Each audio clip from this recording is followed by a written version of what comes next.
Christian D-Ron.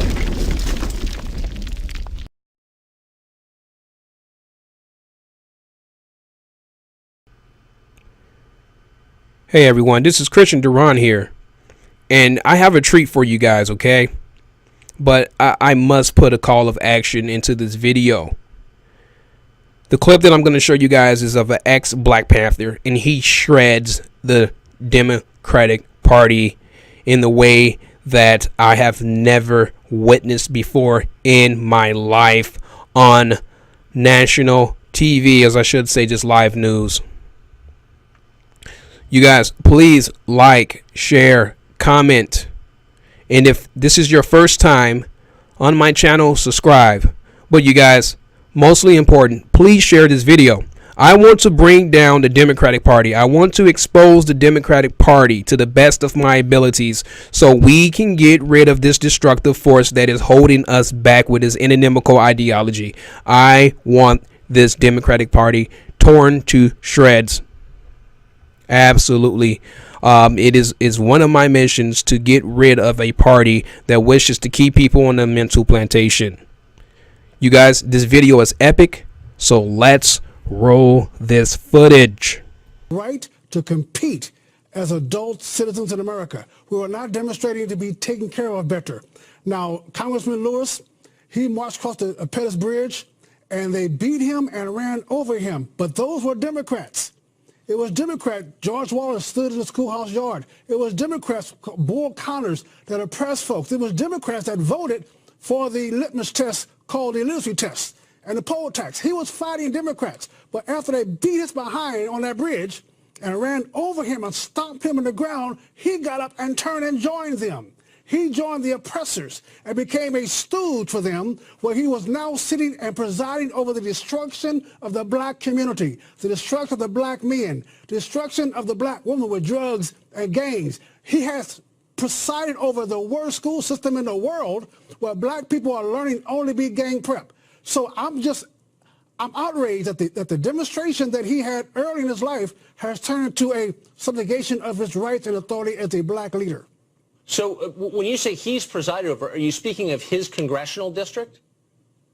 Not just his congressional district, but the Congressional Communist Black Caucus that has every district they own and control is a ghetto hellhole. It's a place that no one wants to go to. They're in control of every inner city school system, every inner city police, every inner city jail. They have produced nothing but drugs and misery. Black-owned businesses, black-owned housing has been reduced. They have presided over the destruction of black people. They should be ashamed of themselves, and I don't understand why any black person could be a Democrat. Huh. Interesting. So you believe that John Lewis, when he gets up and says anything, is already discredited because of what he's failed to do since the civil rights era? He has done nothing. John Lewis, bless his heart, it took courage to do what he did in early life. But what he has done now, he has turned himself to his enemy, like a little girl being beaten by daddy and joins daddy, like an abused woman beaten by her husband, she joins the husband. He has joined the enemy. He has joined the oppressor. And what he should do, if you're a real man, John Lewis, if you're a real hero, you stand up tomorrow morning and you look at the American people and you apologize. You have led them through decades of hell. You should apologize, say you made a mistake, say that you tried to work with them. But the Democratic Party has always been the party of abuse, always been the party of the Klan, the party that went to war to keep slaves, the party that's always been the destruction of black people. Mr. Lewis, you have presided over the destruction of black America, and you owe us an apology.